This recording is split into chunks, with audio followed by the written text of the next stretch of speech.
Jésus nous dit, n'appelez pas maître les gens du monde, car quand c'est pas Dieu le docteur, c'est Satan le cabosseur.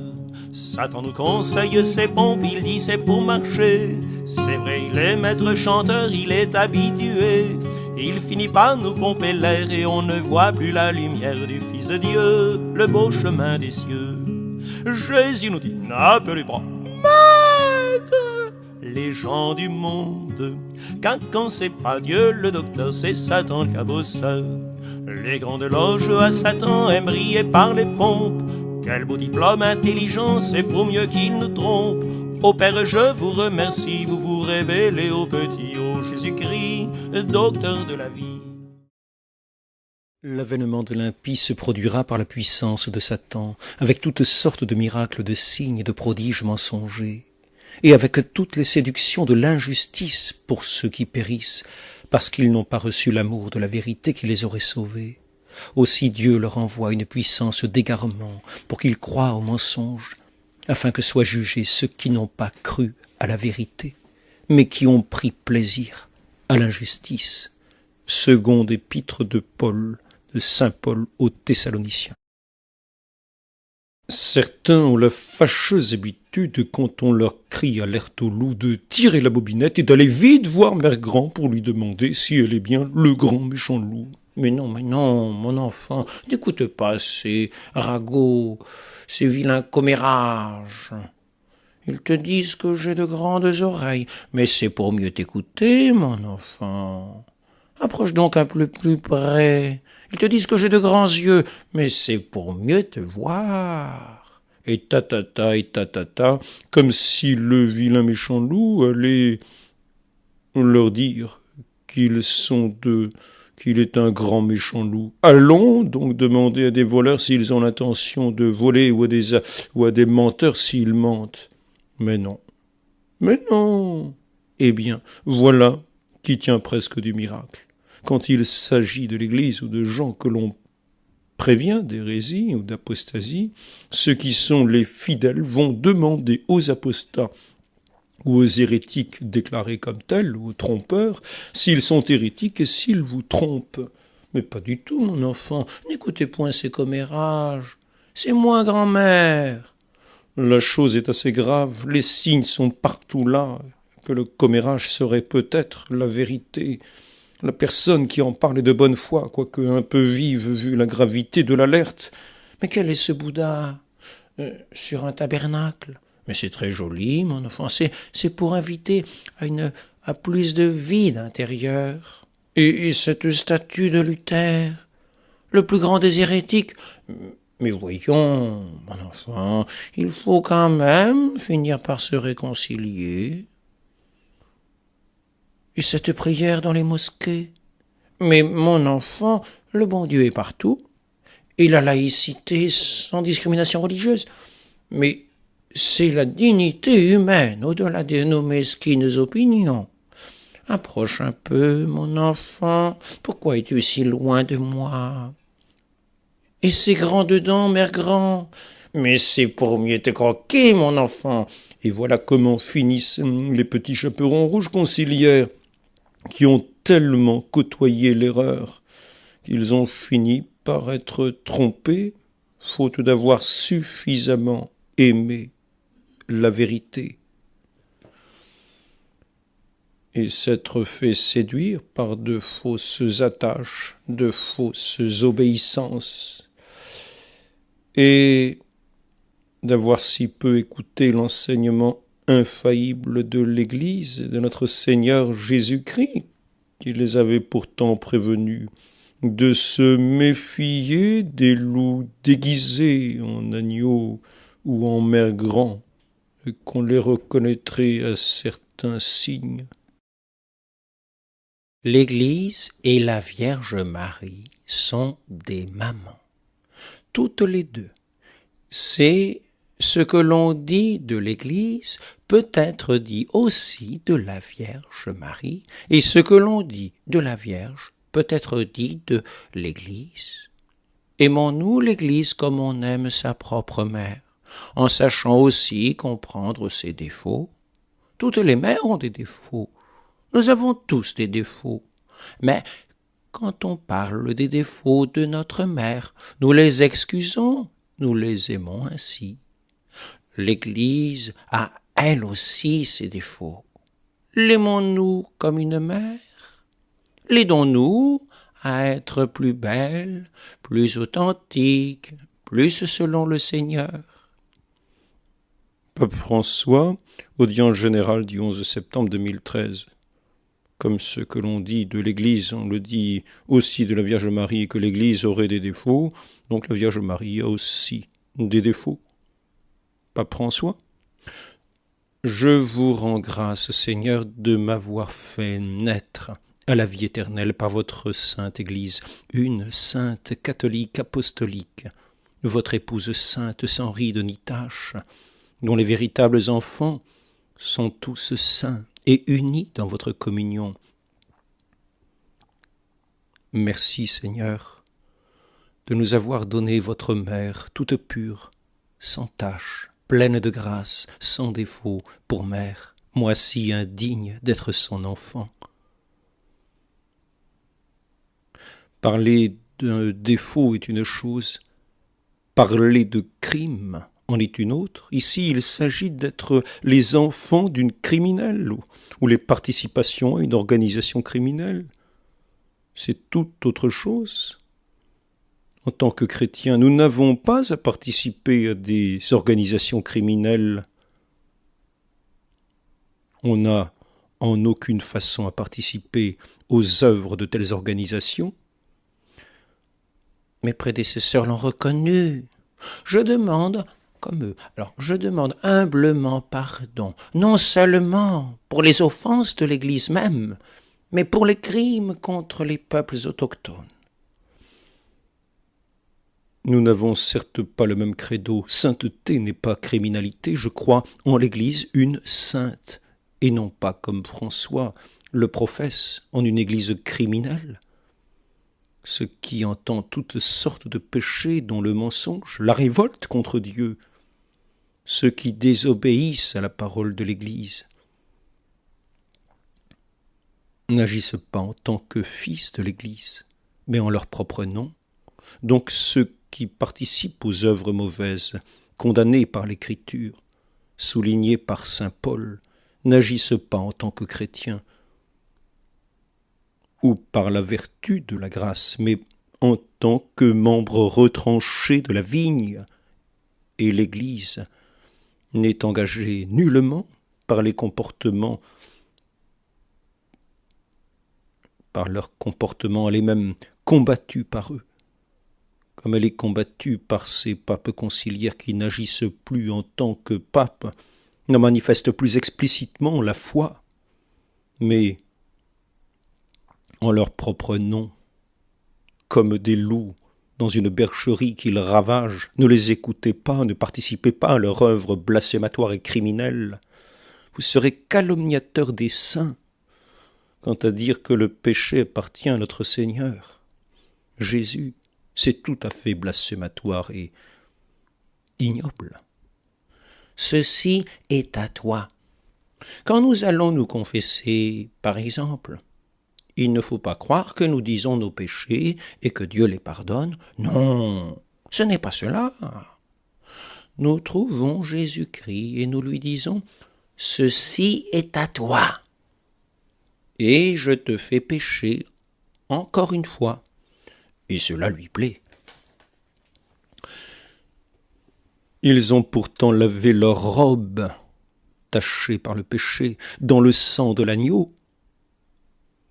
Quant aux péchés que le Christ porte, ce sont nos péchés, et non pas les siens qu'il portait dans son corps sur le bois.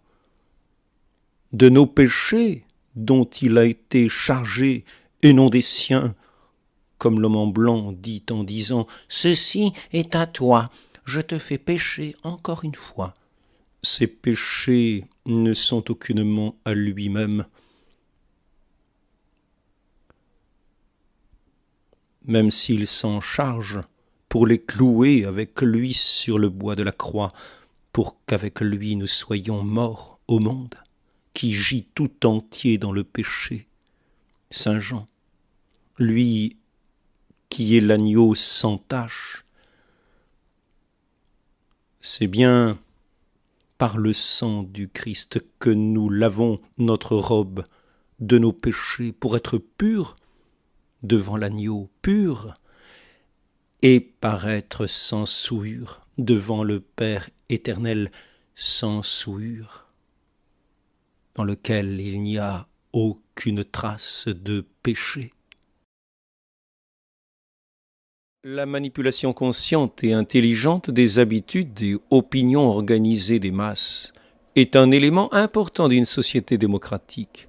Ceux qui manipulent ce mécanisme invisible de la société constituent un gouvernement invisible qui est la vraie force dirigeante du pays. Édouard Bernays. Nous sommes gouvernés, nos esprits sont façonnés, nos goûts formés, nos idées suggérées, en grande partie par des hommes dont on n'a jamais entendu parler. C'est un résultat logique de la manière dont notre société démocratique est organisée.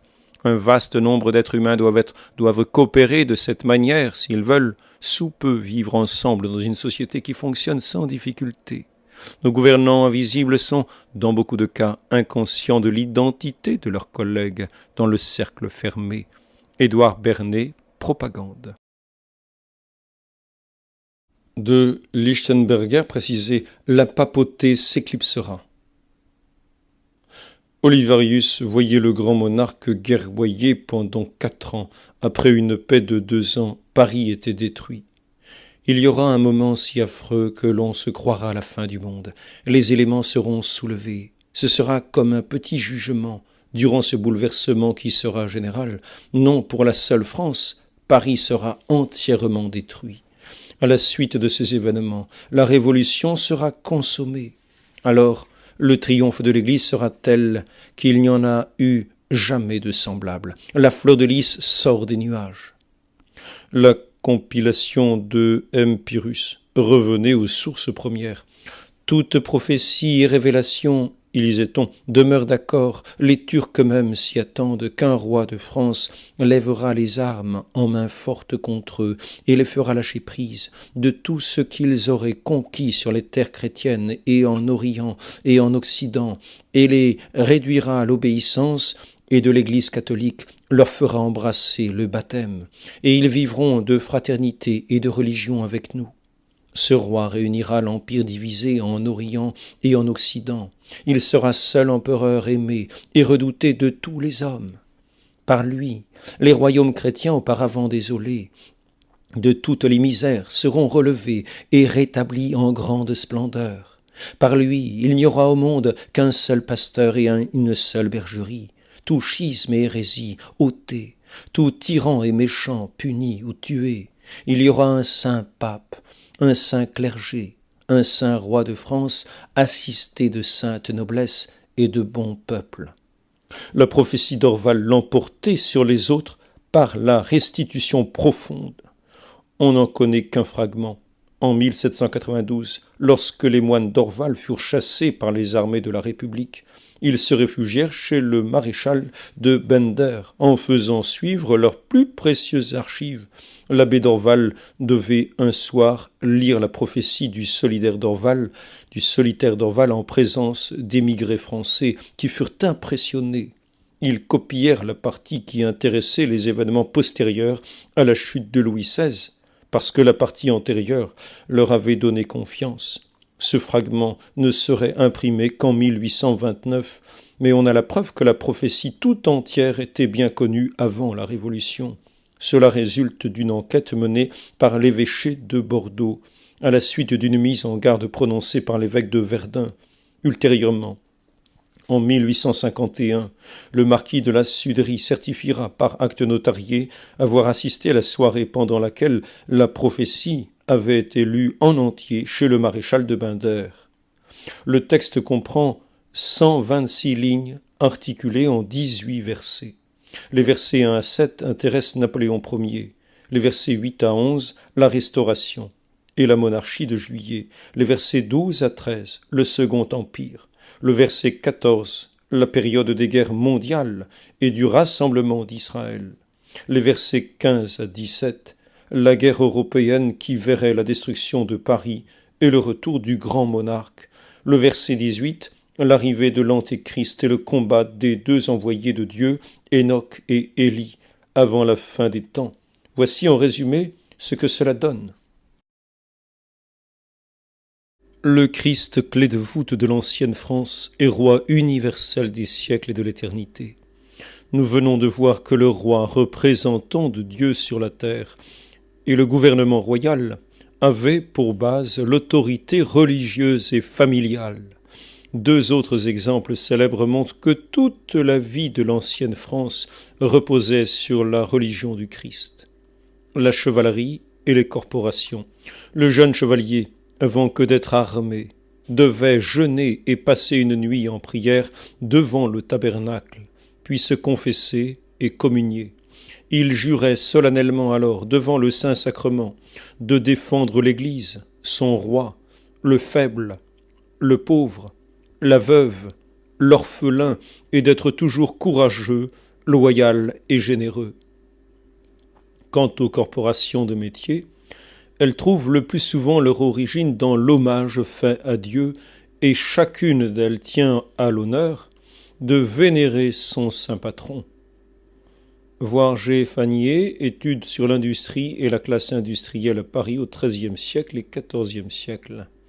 Corporation et métier, page 83 et suivante, H. Blanc. De même que le Christ est roi de France, il est le chef suprême de la chevalerie et des corporations.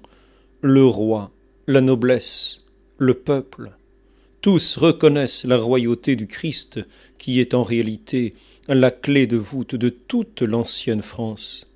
C'est ce qu'affirmait le plus grand évêque du XIXe siècle, le cardinal Pie, quand il écrivait justement « Jésus-Christ, c'est la pierre angulaire de notre pays, la récapitulation de notre pays, le sommaire de notre histoire. Jésus-Christ, c'est tout notre avenir. » 10, page 493. Aussi est-ce pour tous les catholiques du monde, mais plus spécialement pour les Français, une grande joie et une immense espérance au milieu des douleurs présentes de voir notre Saint-Père le Pape Pie XI, dont ce sera le plus beau titre de gloire, proclamer la royauté universelle du Christ et instituer la fête annuelle du Christ roi. Ce sera la source d'incalculables bénédictions sur le monde et tout particulièrement sur la France qui a été la première à promouvoir le grand mouvement dont l'encyclique Quas Primas a été le magnifique couronnement sur cette France dont le Christ disait à Marie Lataste le 28 novembre 1843. Le premier roi, le premier souverain de la France, c'est moi. Je suis le maître de tous les peuples, de toutes les nations, de tous les royaumes, de tous les empires, de toutes les dominations. Je suis particulièrement le maître de la France. Ruse et violence. La doctrine chrétienne telle qu'elle était enseignée avant la crise nous avertit que le démon est un être double. Il est menteur et homicide. Comme menteur, il sera rusé et séduisant. Comme homicide, il sera violent et terrifiant. Il sera tour à tour agneau et dragon. Puis je vis monter de la terre une autre bête, qui avait 2 cornes semblables à celles d'un agneau, et qui parlait comme un dragon. Apocalypse 13, 11.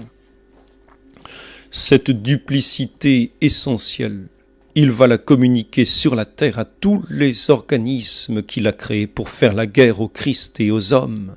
Il veut que nous sachions identifier en ces organismes, il faut que nous sachions identifier en ces organismes auxquels nous sommes forcément confrontés la ruse et la violence de leur maître. Nous rencontrons des ministres de la ruse et des ministres de la violence. L'Écriture sainte nous fournit 2 groupes de 2 figures qui nous éclairent sur le double comportement des démons et de leurs ministres humains. Ces 2 figures sont Gog et Magog, évoquées surtout au livre d'Ézéchiel, et Léviathan et Behemoth au livre de Job. Les ministres humains de la ruse du démon peuvent être placés sous le signe de Gog et de Léviathan. Gog signifie toiture et convient à tout ce qui est couvert, dissimulé, trompeur. Il habite les confins du septentrion comme Lucifer dont il est une figure. Tu viendras de ton pays, des confins du septentrion, toi, et des peuples nombreux avec toi. Ézéchiel 38, 15. Gog est fourbe. Il attaque ceux qui ne se méfient de rien. Tu diras, je monterai contre un pays ouvert, je viendrai vers ces gens tranquilles qui habitent en sécurité, qui ont tous des demeures sans murailles et qui n'ont ni verrou ni porte. 11. Léviathan est une bête maritime qui cache son extraordinaire puissance sous des charmes captivants. Je ne veux pas taire ses membres, sa force, l'harmonie de sa structure. Superbes sont les lignes de ses écailles, comme des seaux étroitement serrés. Ses éternuements font jaillir la lumière, ses yeux sont comme les paupières de l'aurore. Son cœur est dur comme la pierre, dur comme la meule inférieure. Job,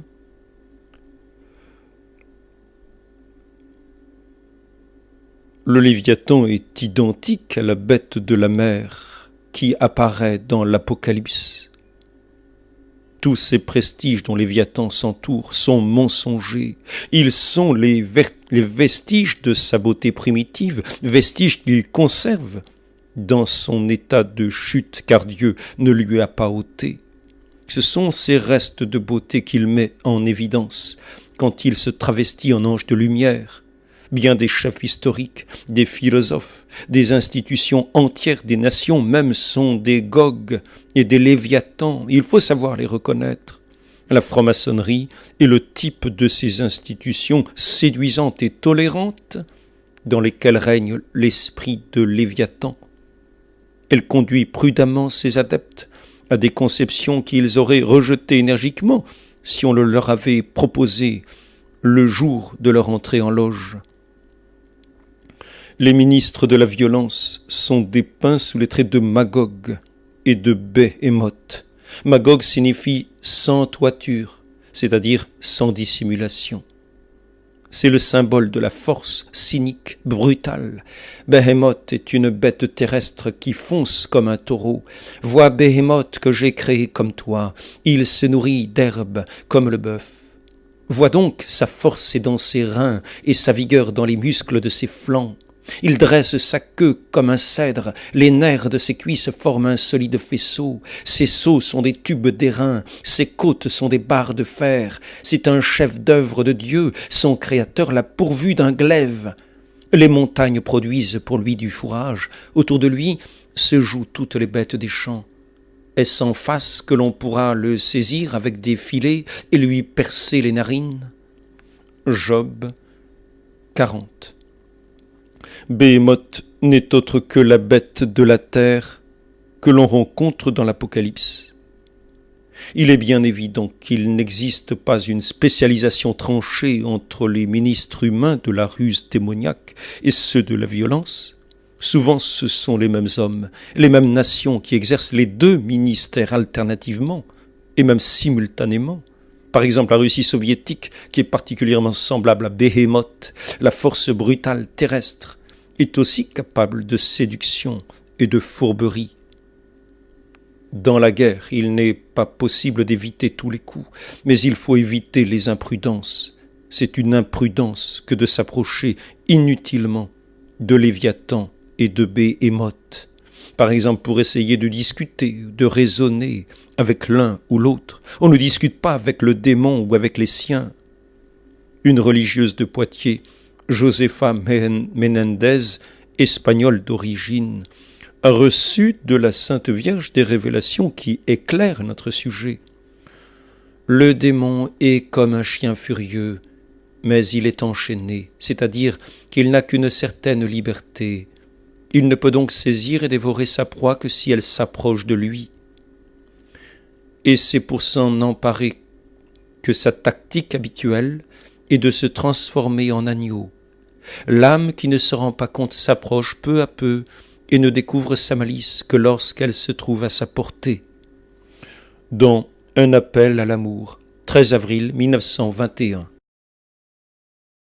Édouard Bernays est considéré comme le père des relations publiques. Il a utilisé des concepts découverts par son oncle Sigmund Freud pour manipuler le public en utilisant le subconscient. Il partageait la vision de Walter Lippmann concernant la population en général, la considérant comme irrationnelle et sujette au mouvement de troupeau. La manipulation consciente et intelligente des habitudes et opinions organisées des masses est un élément important d'une société démocratique. Ceux qui manipulent ce mécanisme invisible de la société constituent un gouvernement invisible qui est la vraie force dirigeante du pays. L'idée de la ceinture vient en premier car c'est la plus proche de celle de la position debout. Elles vont ensemble. Allongée, on n'en a généralement pas besoin. Debout, on en a presque toujours besoin. Elle tient tout. Elle sert notamment à y suspendre l'épée. C'est pourquoi elle est tellement liée à l'action qu'on la garde quand celle-ci est imminente, de sorte qu'elle symbolise la vigilance et même l'état d'alerte.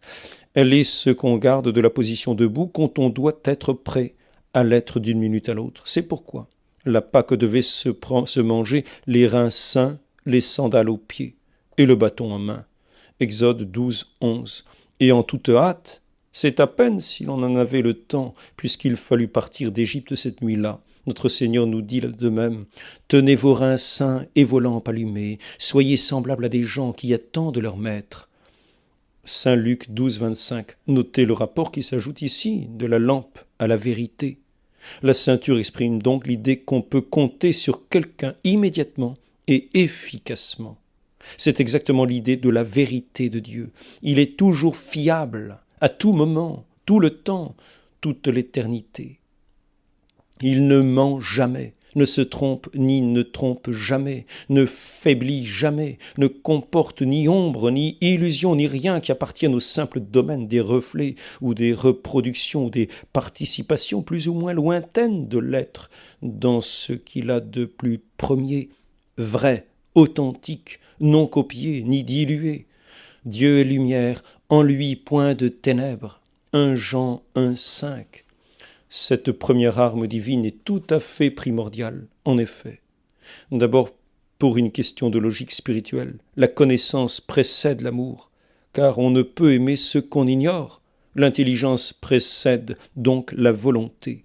Comme l'œil précède la main ou le mouvement dans l'action, on ne confie pas le volant à un aveugle, et les bombes lacrymogènes sont les premières armes anti-émeutes. De plus, et c'est une conséquence de cette logique, notre Seigneur nous a désigné le diable comme étant menteur et père du mensonge.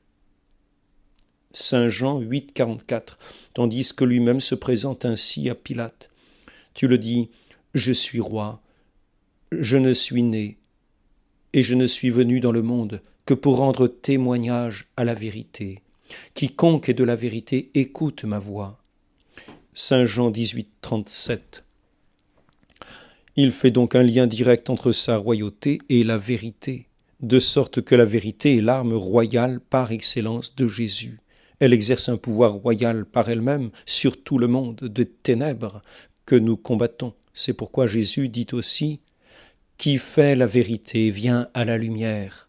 Saint Jean 3, 21. C'est la raison pour laquelle l'énoncé de la vérité fait toujours partie en premier chef du combat exorciste. Cela se traduit de deux manières. D'abord, d'une manière générale, on répète au diable les grandes vérités éternelles.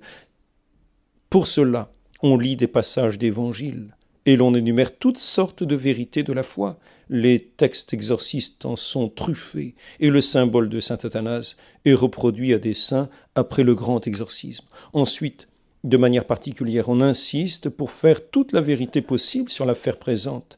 On demande au diable de dire son nom, combien ils sont là, et à la suite de quoi, en ce qui concerne son départ. Ceci est tellement important que les protestants eux-mêmes en sont arrivés par la pratique de l'exorcisme à retrouver l'idée de la nécessité d'une certaine confession, ayant constaté que les victimes du diable ne sont définitives, délivrées, que si elles avouent ce qu'elles cachaient. à ce sujet, tel péché, tel recours à la magie ou à un magicien, etc. Mais la victime peut être totalement innocente, c'est pourquoi l'on doit aussi interroger son ou ses bourreaux invisibles, qui n'aiment pas du tout cela et qui préfèrent souvent partir que dire leur nom. De toute façon, en le disant, ils perdent aussi de la force, et c'est pourquoi on le leur demande. De plus, comme les cas les plus nombreux de la lutte sont ceux où l'adversaire est caché et mal identifié, les formules exorcistes sont prévues pour ratisser large dans l'énumération des ennemis possibles et présents. Je t'exorcise tout esprit impur, tout fantasme, toute légion, réunion ou secte diabolique. Ces précisions peuvent paraître une redondance de style alors qu'elles sont d'une importance capitale que l'Église connaît par sa longue expérience. Il faut même être encore plus précis quand on le peut, car une des ruses de l'ennemi est de s'abriter derrière le fait qu'il n'est pas concerné. Il n'y a qu'à voir comment font les meneurs, d'une part, les enquêteurs et juges d'instruction, d'autre part, pour mesurer le prix de la vérité et de la précision. Le royaume visible du mal n'est que le reflet de l'invisible, de sorte que tout ce que l'on sait de l'un sert toujours à connaître l'autre, et c'est valable dans les deux sens. Ceci est d'autant plus vrai que la guerre en est davantage au stade de la ruse et que de la force ouverte. Les temps modernes ont bien développé ce genre de guerre psychologique, espionnage, cinquième colonne, infiltration, noyautage. Démasquer l'ennemi est alors capital. Et c'est même l'arme frontale quand cet ennemi s'appelle mensonge, comme c'est le cas de la force essentielle de l'enfer. C'est pourquoi le premier exorcisme, c'est de dire la vérité au père du mensonge. Et notre Seigneur est formel à ce sujet. C'est la vérité qui vous délivrera. Saint Jean 8, 32. C'est pourquoi aussi Léon XIII ne s'est pas contenté de rédiger son exorcisme. Il a démasqué le complot de Satan, notamment par ses encycliques sur la franc-maçonnerie, Humanum Genus, 20 avril 1884, et les questions sociales et politiques, Libertas Postetansimum, 20 juin 1888, Prestantissimum, et Rerum Novarum, 15 mai 1891, sans compter toutes ces réfutations des erreurs modernes, comme ses prédécesseurs et successeurs. À cet aspect de réfutation spéculative s'ajoute l'aspect pratique de détection des caches de l'ennemi, ainsi que de ses réseaux et relais ou courroies. Dans notre domaine, cela va du plan le plus matériel au plus spirituel. Quand sainte Thérèse d'Avila recevait la moindre erreur doctrinale de la part d'une de ses apparitions ou manifestations mystiques, elle savait automatiquement que cela ne venait pas de Dieu, mais de celui qui se déguise en ange de lumière. 2 Corinthiens 11, 14. En Isaïe 11, 5, c'est aussi la justice qui est la ceinture du Messie, et non seulement la vérité. Notre citation ci-dessus.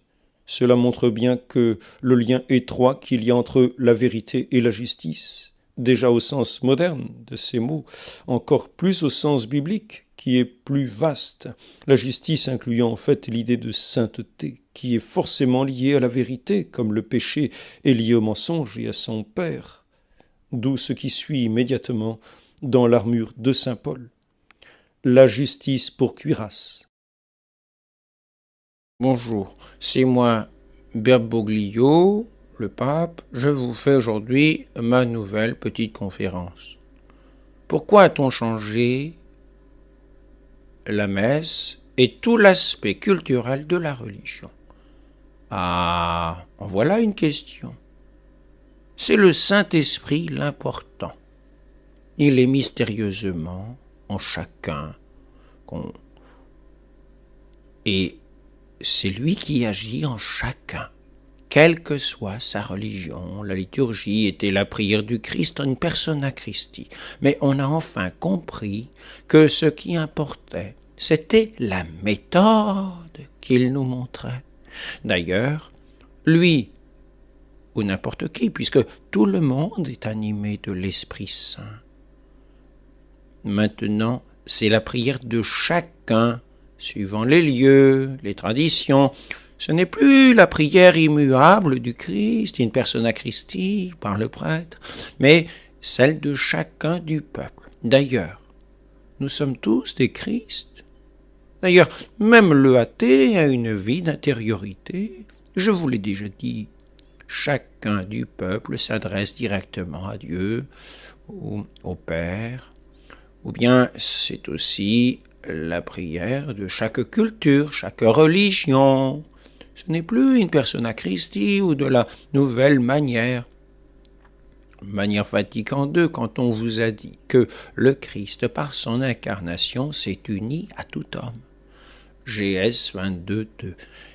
Qu'il l'accueille ou non dans la foi. République ou royauté universelle. Une phase matérialiste n'aura qu'un temps. L'extirpation des anciennes élites une fois réalisée et le collectivisme économique bien installé. Une phase spiritualiste viendra forcément, car le démon, qui est le véritable pouvoir occulte, ne veut pas seulement gouverner le monde temporel, il veut aussi l'assujettir religieusement. Il fera de l'Antichrist à la fois le roi du monde et le pontife de sa religion. Il faut donc que les fondements philosophiques de la cité universelle comportent une composante spirituelle et religieuse, ce qui n'est plus le cas du matérialisme historique de Marx et Lénine, qui exclut au contraire toute religion au fort externe et même au fort interne. Nous en venons donc tout naturellement à prévoir une nouvelle phase de la révolution universelle, où le socialisme matérialiste désormais installé sera complété par un système religieux universel. Qui va être chargé d'élaborer ce système religieux? Ce ne seront évidemment pas des rationalistes et des matérialistes. Il faut pour cela des spirituels, des pneumatiques. Tels sont justement les néognostiques. Ils occupent déjà leur base de départ avec de subtiles théories aptes à justifier l'avènement d'un roi pontife. Ces théories auxquelles on n'a pas encore donné de nom, d'ensemble, mais que nous appellerons pour la commodité le monarchisme ésotérique, sont fondées sur une double confusion. D'abord sur la confusion entre le gouvernement selon le Christ et le gouvernement selon l'Antichrist. Pour ces doctrinaires néognostiques, il n'y a pas lieu d'opérer cette distinction. Pour eux, tous les rois de l'histoire relèvent d'un seul et même pouvoir primordial.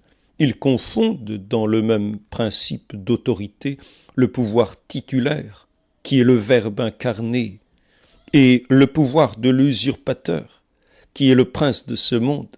Il ne distingue pas le pouvoir de Pharaon d'avec celui de David, ni le pouvoir de Néron d'avec celui de Charlemagne, ni en général la puissance qui vient de Dieu d'avec la puissance de Dieu.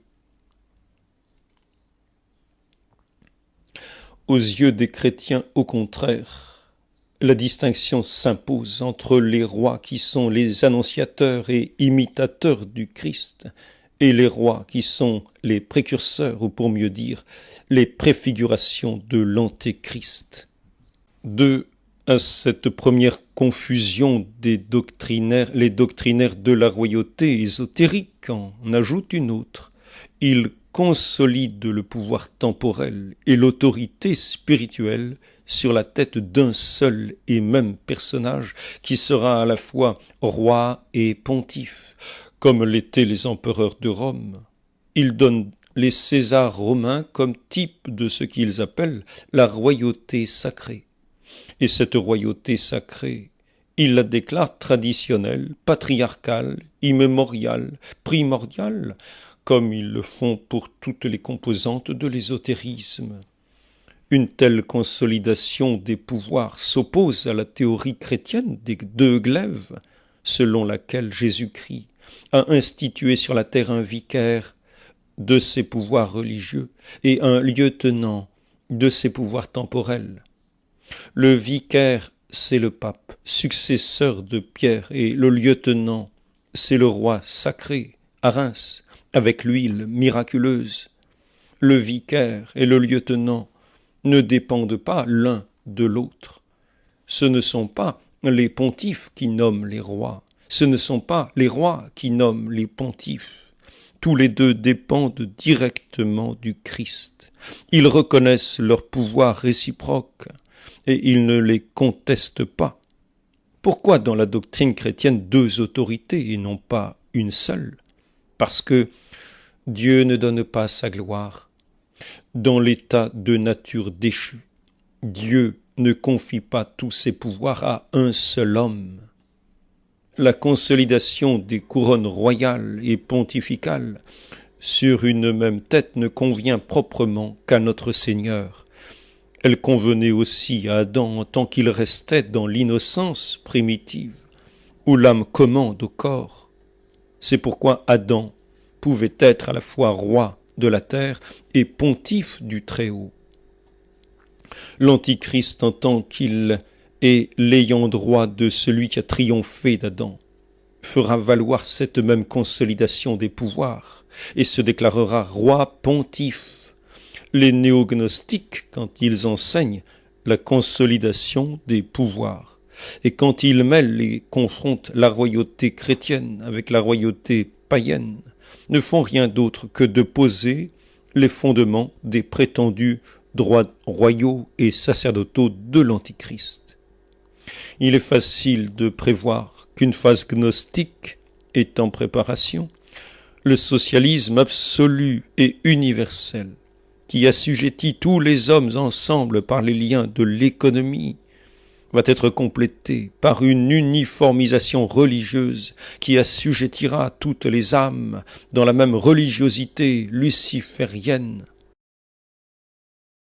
Quels sont donc ces gens qui se disent catholiques et qui sont si peu préoccupés de la vérité que quand on leur crie « au loup » dans la bergerie, ils ne s'inquiètent pas plus de vérifier l'information, se contentant de se boucher les oreilles et de se fermer les yeux, sans se soucier si les nouvelles doctrines énoncées par ces nouveaux pasteurs correspondent, oui ou non, à la vérité annoncée depuis toujours par l'Église depuis les apôtres, alors qu'on les remet en cause, sans se soucier plus que ça si les échos qu'ils entendent sont vrais ou faux, alors même que leur foi est en jeu et risque d'être corrompue, s'ils participent de fait à des erreurs qui ravagent la vigne du Seigneur, comme le feraient de petits renards bien rusés et voraces. Ne pas plus se soucier de la vérité que ça, alors que celui qui est le fondement de l'Église, en laquelle il prétend être, se nomme lui-même la vérité, serait témoigner bien peu d'amour à son encontre. Pour de vrais fidèles et disciples, quand il nous dit lui-même de veiller en nous donnant des critères pour discerner les faux prophètes qu'il ne faut pas surtout suivre. On cautionnerait ainsi le mensonge éventuel qu'on ne se donne pas la peine de démasquer de tout son cœur en s'alliant à ceux qui les profèrent et en calomniant ceux qui de tout leur cœur sonnent l'alerte, eux qui au contraire pèsent, veillent, cherchent, mesurent, comparent, car il leur sera demandé compte de la foi dont ils ont à témoigner devant le monde, alors que l'alerte met en cause la bergerie renouvelée de façon révolutionnaire par une assemblée non dogmatique, non infaillible, mais simplement pastorale, d'évêques, pour une adaptation qui est devenue, à l'encontre de l'Évangile, une conformité au monde, pourtant ennemi de Dieu. Celui qui a l'amour de la vérité prend à cœur lui-même, comme une remise en cause de sa propre personne, la vérification de ce qui lui est dit, avec un zèle proportionné à l'amour réel qu'il a pour le Seigneur, auquel il prétend être fidèle. Il a en plus, et plus facilement disponible qu'auparavant, tous les moyens d'information à sa disposition. Celui qui n'a pas l'amour de la vérité, qui est pourtant sa propre vie, témoigne qu'il n'a pas l'amour du Christ, le Verbe éternel, la vérité, et qu'il ne vit pas non plus de la vérité, que cette vérité, qui est aussi la parole de Dieu, n'est pas non plus son pain quotidien, mais qu'un vernis culturel, qu'un prétexte à son égoïsme et finalement qu'un déguisement sous lequel il cache et dissimule son nom véritable, menteur et disciple du menteur dès l'origine, qui, sous une autre forme, est aussi l'homicide dès l'origine, et qui a mis Jésus en croix et continue de combattre ses vrais disciples, vrais amis de la vérité. Cherchez et vous trouverez. Renoncez d'abord au mensonge et à un pseudo-droit à l'erreur que préconisait Karol Wojtyla dans un certain concile de loups déguisés. La prière du Christ est devenue la prière de chacun qui se sauve par sa propre vertu pélagienne et républicaine laïque, qui est la société multiculturelle qui correspond à cette nouvelle et vraie religion dégagée de Vatican II et de ces vieilles ruines romaines. À chacun sa culture, chacun d'ailleurs pourra dire « c'est la vérité pour nous ». Voilà, le respect de la différence enfin compris. Chacun sa vérité. Voilà comment on prend la place de Dieu, qui seul est le chemin, la vérité, la vie. À chacun ses chemins. C'est la méthode, mais ce n'est plus le chemin du Fils unique de Dieu qu'il faut écouter, qui seul sauve le monde. La méthode et non le fond, dépassant ce qui n'est que l'écorce culturelle, ouvrant la méthode à toutes les cultures, et donc à toutes les formes de religion, où l'on reconnaît que c'est finalement le même esprit présent au cœur de chaque homme, qu'il accepte ou non le Christ dans la foi, qui travaille ainsi. Le bulletin du Grand Orient de France, numéro 48, novembre-décembre 1964, page 87, cite comme référence de position constructive et nouvelle cette intervention faite lors de la 3e session du concile par un jeune évêque qui fit ensuite une carrière remarquée. Il faut accepter le danger de l'erreur. On n'embrasse pas la vérité sans avoir une certaine expérience de l'erreur. Il faut donc parler du droit de chercher et d'errer.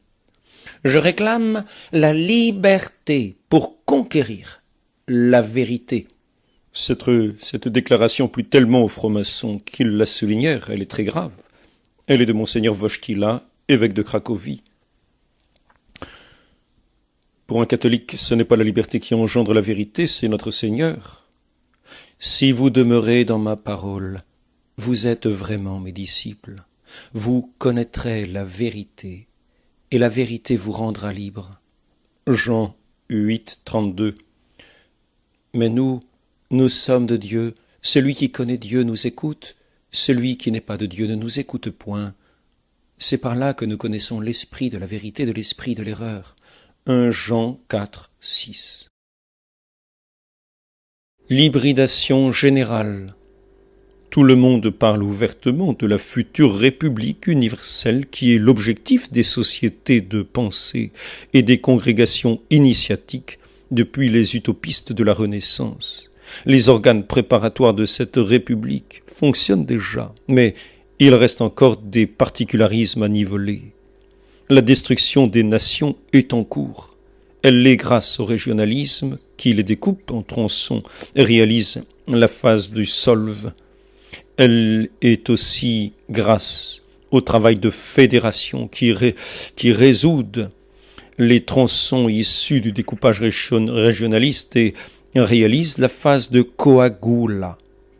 La République universelle sortira de cette alchimie et sera une fédération de fédérations, comme le sont déjà l'URSS, qui est une union des républiques, et les USA, qui sont les États-Unis. L'édifice global sera donc le résultat du broyage des 72 nations, instituées par Dieu pour devenir l'héritage du Verbe incarné. Demande-moi, je te donnerai les nations pour héritage, et pour limite les confins de la terre. Psaume 2, verset 8. Mais ce découpage des nations, solve, puis leur restructuration, coagula, ne suffit pas encore. Il faut une dernière précaution, c'est le métissage universel. Nous serions véritablement aveugles si nous n'apercevions pas que ce métissage est délibérément mis en œuvre depuis de longues années. Le brassage racial a été décelé et dénoncé par les auteurs traditionalistes avant la guerre 14-18. Il n'est pas nouveau. C'est un des principaux objectifs des sociétés de pensée. Le métissage universel nous est présenté d'abord comme spontané et inévitable, mais en réalité, il est parfaitement artificiel et voulu, et on nous le présente aussi comme un des préceptes essentiels de la morale. La distinction des ethnies constituerait une anomalie insupportable, et serait à l'origine de toutes les guerres. Inversement, la constitution d'un bloc hybride devrait amener une entente générale en conséquence. Il serait hautement immoral de limiter pour l'intégrité des races et pour le chacun chez soi. Ce serait une régression et une superstition inacceptable. On n'aurait moralement pas le droit de contester le brassage racial et son excellence.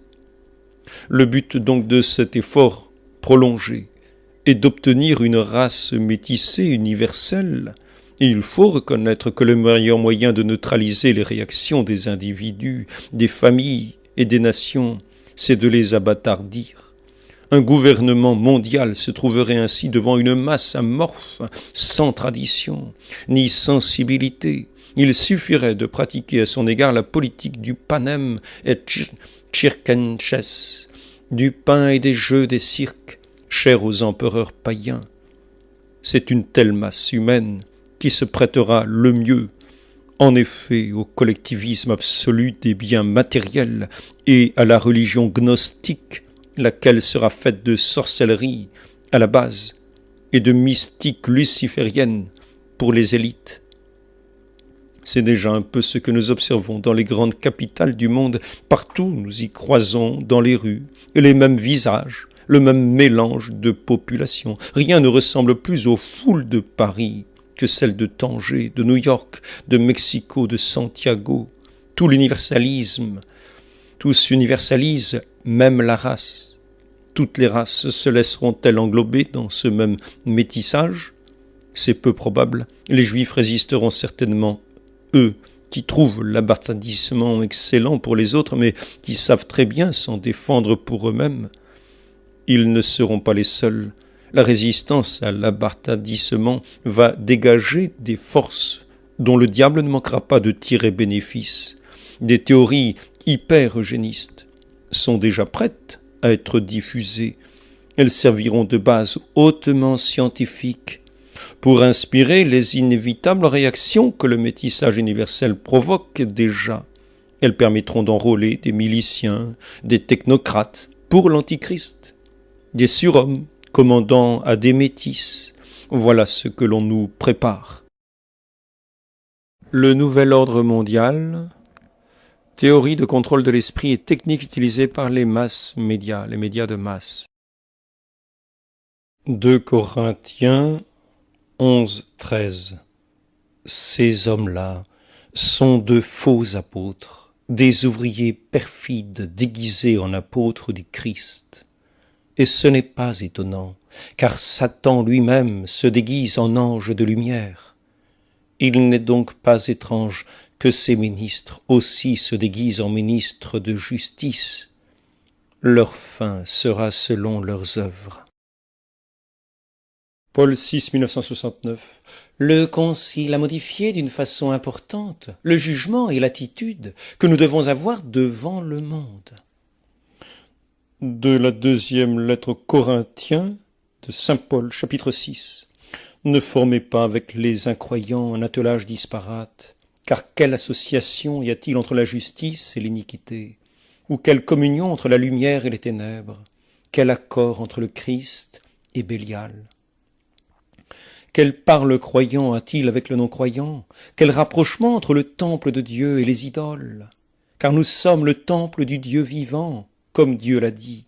J'habiterai, je marcherai au milieu d'eux, je serai leur Dieu, ils seront mon peuple. C'est pourquoi, sortez du milieu d'eux, et séparez-vous, dit le Seigneur, ne touchez pas à ce qui est impur. Et moi je vous accueillerai, je serai pour vous un père, et vous serez pour moi des fils et des filles, dit le Seigneur Tout-Puissant. C'est une vraie résurrection de la pensée. Dieu n'existe pas, c'est le fond culturel, le spray dont je vous ai parlé. Ce qui compte, ce sont les personnes. Éduquées, données à manger, c'est ça la nouvelle religion.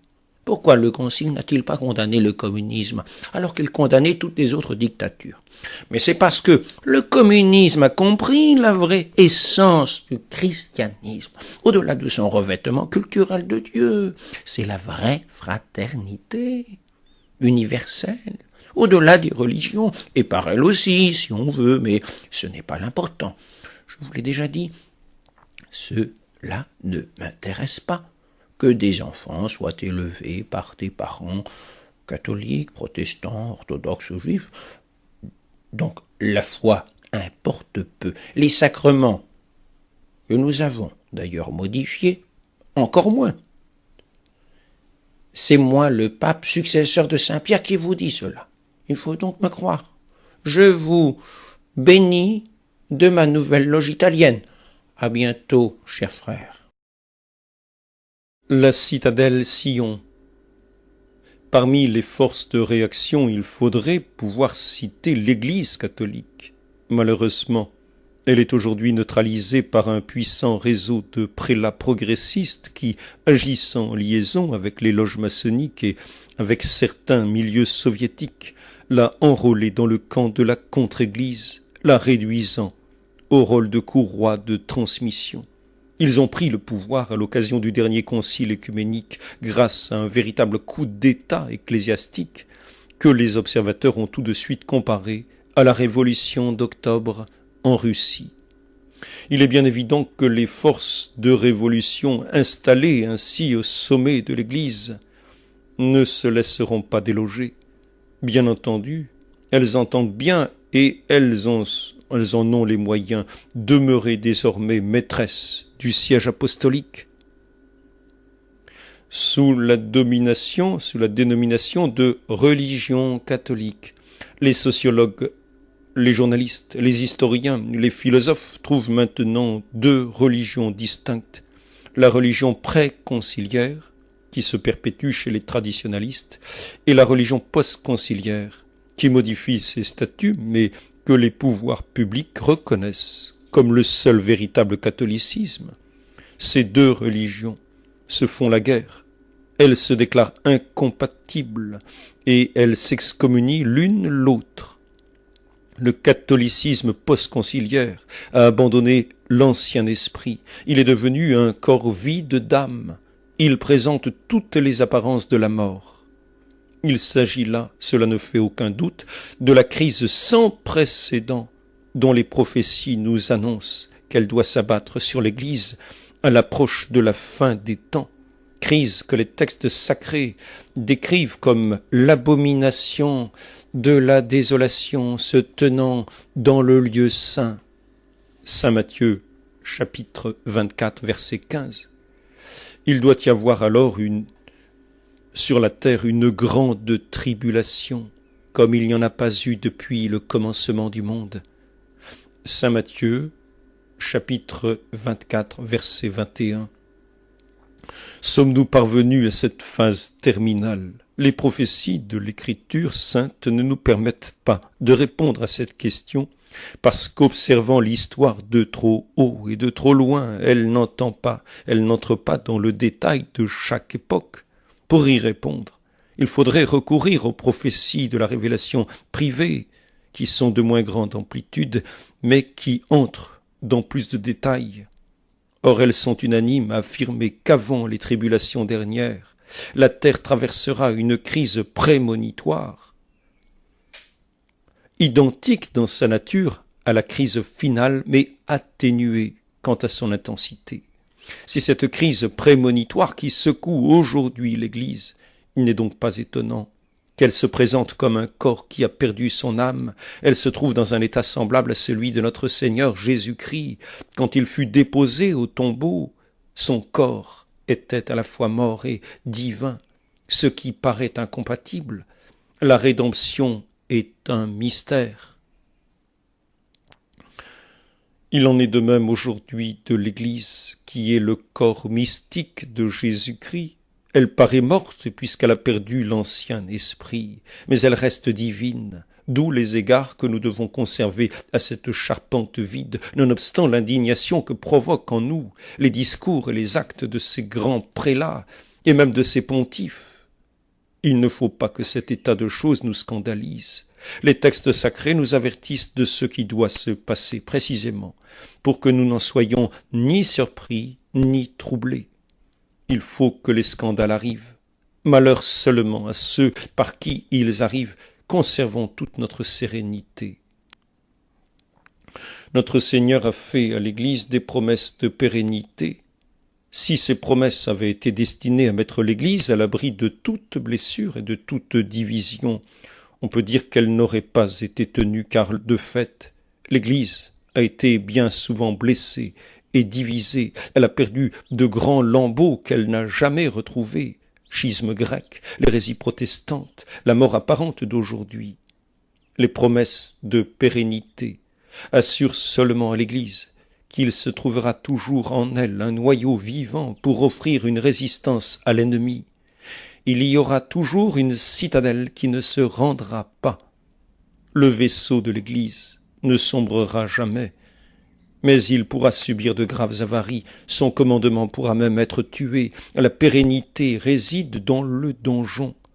C'est pourquoi la mort d'aujourd'hui n'est qu'apparente. Un noyau vivant subsiste, qui est précisément la minorité anticonciliaire.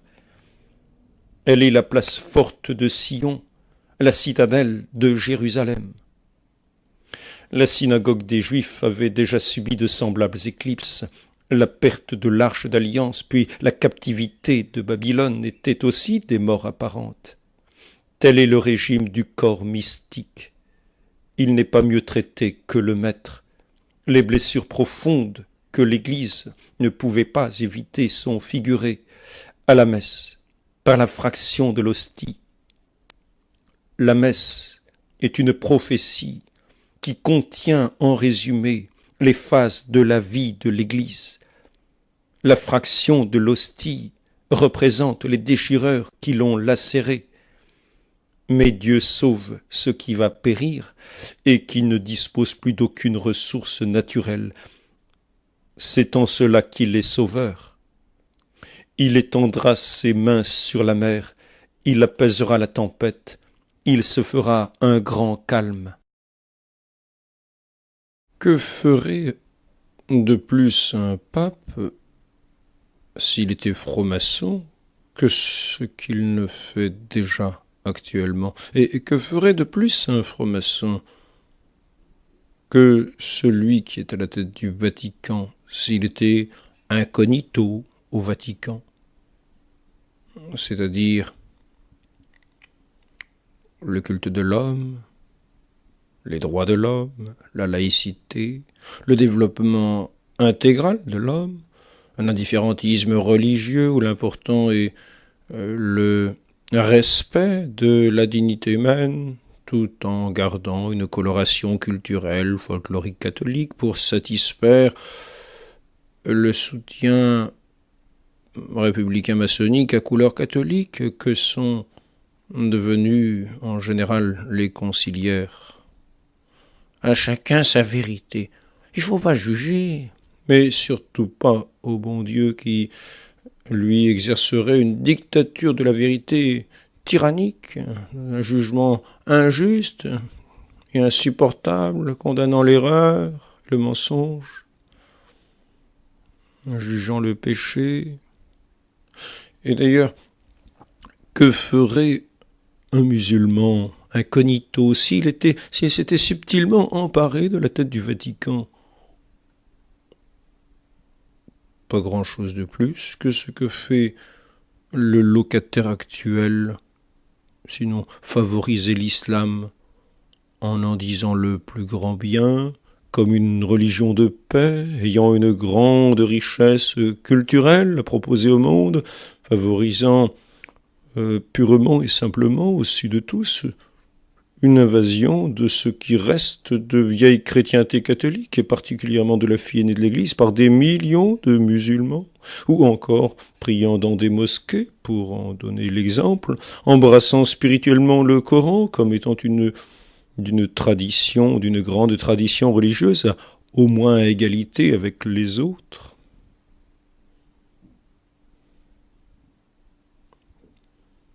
Mais que ferait incognito un protestant s'il était au Vatican à la place du pape?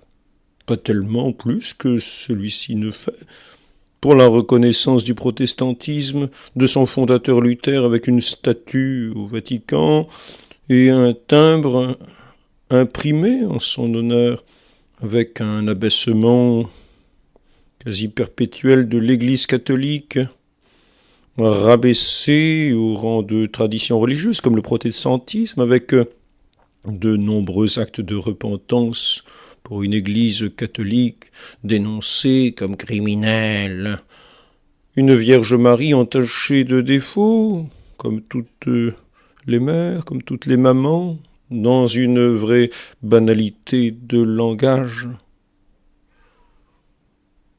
et un bouddhiste, incognito. La question est plus difficile, car ce n'est pas vraiment une religion, mais la promotion qu'il en fait est, somme toute, bien satisfaisante.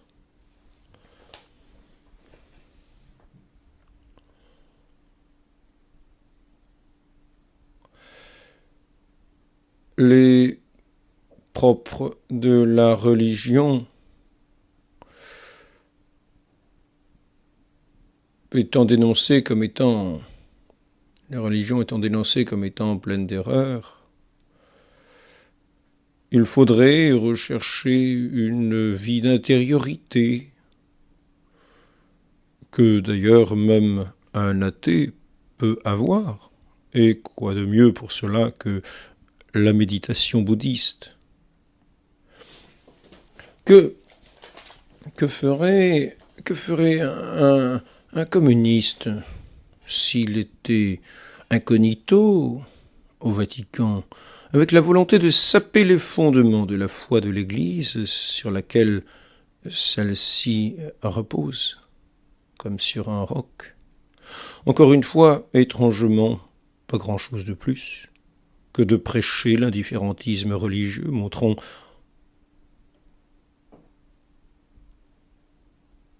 un côté tout relatif de toutes les religions, si pleines d'erreurs et donc nécessairement si humaines, en montrant la totale vanité par rapport à la seule réalité humaine. D'ailleurs, le locataire n'a-t-il pas dit que Dieu n'existe pas et qu'il n'y a que les personnes, en rappelant qu'il ne fallait pas s'en scandaliser? Donc, il ne ferait rien d'autre que ce que dit d'ailleurs le Concile, que de prêcher une fraternité ou communauté universelle sans discrimination religieuse, au-delà de toute religion, dans un culte de l'homme qui seul serait véritable. Il combattrait toutes les superstitions, comme par exemple celle de croire au miracle. Il n'y a pas de multiplication des pains, ce n'est pas de la magie, Pape François. Voilà la meilleure place pour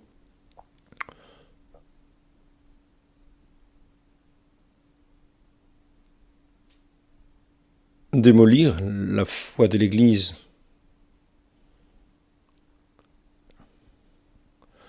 Quand on a réussi à s'emparer du Saint-Siège et inoculer le véritable athéisme pratique, à ce qu'il reste encore de un peu croyants en Occident pour préparer une sorte de république universelle athée et antichrist, car il est vrai que qui n'est pas pour lui et contre lui, dans un grand brassage de population,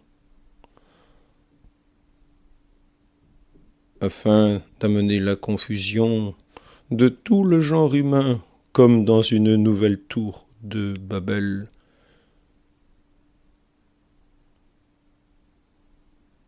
Il faut choisir son camp. Que ferait un catholique s'il était au Vatican? La réponse est simple. Tous ces agissements cités précédemment seraient condamnés comme apostats ou hérétiques et vivement combattus comme étant erronés, car il n'y a rien de commun entre l'erreur et le mensonge qui vient de l'autre et la vérité qui est Dieu en personne. Il écraserait la tête du serpent au lieu de la caresser, comme étant de la descendance de la Vierge Marie. La Vierge Marie serait honorée par la reconnaissance du dogme de Marie, médiatrice de toute grâce, et elle les diffuserait sur l'Église à pleine main. Le prosélytisme missionnaire renaîtrait après une coupure conciliaire et un nettoyage dogmatique interne. Voilà que ce pape travaillerait selon les paroles du Christ à la moisson par tout l'univers pour l'extension du règne du Christ et de son saint nom dans toutes les nations et dans tous les cœurs, pour la paix et la justice véritable, dans une dignité humaine, enfin rétablie à la ressemblance de Dieu par le baptême, et préparée à la vie éternelle bienheureuse dans le ciel, à la plus grande gloire de Dieu. Ainsi soit-il. L'exorcisme de Léon XIII est très ressemblant à celui du Bréviaire. Il y a ceux qui sont plus spécialement mandatés pour le dire, et tous les autres qui reçoivent du texte même leur promotion, s'ils veulent y recourir par le même amour de l'Église que pour le Bréviaire. C'est ce qui fait tout le prix de ce texte papal. Il en fait un texte d'Église entre les mains de tous ses enfants, arme incomparablement supérieure à toutes les armes individuelles, même tissées de paroles bibliques. Nul n'est mieux armé de Dieu que s'il est armé par l'Église. Nul ne combat mieux les combats du Seigneur que s'ils font son combat individuel dans le grand combat de la cité de Dieu. À plus forte raison, s'il combat pour délivrer son frère, comme c'est le cas de l'exorcisme classique. Mais celui de Léon XIII combat pour tout le front à la fois, individuel et collectif, chacun ses frères, et l'Église surtout, et selon toute la hauteur du combat, du prêtre au laïc, de la montagne à la plaine, des hauteurs spirituelles de l'âme au terre-à-terre du corps. Nous ayons ainsi revêtu des 6 armes de la panoplie divine, ceinture, cuirasse, chaussures, boucliers, casque et épée. Saint Paul conclut en symétrie avec son invitation à nous tenir debout. Vivez dans la prière et les supplications, priez en tout temps dans l'esprit, apportez-y une vigilance inlassable et intercédez pour tous les saints. C'est le « veillez et priez » de notre Seigneur, Saint Matthieu 26, 41. Nous avons déjà parlé du rôle de la prière à propos de l'espérance et du casque du salut. Tout se résume toujours en fin de compte à l'union à Dieu, d'une part, et à la séparation d'avec tout ce qui est anti-Dieu d'autre part, le diable et toutes les créatures, en tant qu'elles sont éloignantes de Dieu. On doit dire non au diable comme à la tentation, clairement et fermement, mais l'âme de ce non est le oui à Dieu, la fusion d'amour avec Dieu. Ce oui est prière et action. Ce non est renoncement et exorcisme. Dieu a créé notre repos pour le fondre dans le sien. Satan veut évidemment le voler à son profit, d'où la nécessité de la vigilance et de la prière, quitte à s'y fatiguer comme Moïse sur la montagne. Et ces deux faces de la même réalité sont toutes les deux sanctifiées par l'Église, puisant pour cela dans le trésor de la parole de Dieu, qu'on retrouve donc de part et d'autre dans la prière bréviaire et dans l'exorcisme. Celui-ci prend évidemment moins de place que celle-là, car il n'en est que la muraille de protection contre l'extérieur. Encore faut-il ne pas prendre à la légère les brèches de la muraille, surtout quand l'invasion est déjà bien avancée. Tout comme il ne faut pas se contenter de prier quand le péché est entré dans l'âme. Il faut se confesser et prendre les autres mesures qui s'imposent, rupture, etc. Notons aussi que la parole de Dieu est encore présente dans des prières comme le rosaire. Mais la part de la femme, Marie et l'Église, y est plus particulière. Nous y reviendrons. Rappelons aussi la présence d'éléments confession et d'éléments exorcisme dans l'office, imité à sa manière par le rosaire. Preuve qu'un minimum en est toujours nécessaire aux yeux de l'Église, et même souvent directement incorporé par Dieu dans sa parole. De la lettre aux Galates. Pour nous, nous sommes juifs de naissance et non pécheurs d'entre les gentils, sachant néanmoins que l'homme est justifié non par les œuvres de la loi, mais par la foi en Jésus-Christ. Nous aussi, nous avons cru en Jésus-Christ, afin d'être justifiés par la foi dans le Christ, et non par les œuvres de la loi, car nul homme ne sera justifié par les œuvres de la loi. Si la justice s'obtient par la loi, le Christ est donc mort pour rien. Mais l'Écriture a tout renfermé sous le péché, afin que par la foi en Jésus-Christ, ce qui avait été promis fût donné à ceux qui croient. Vous êtes tous fils de Dieu par la foi en Jésus-Christ.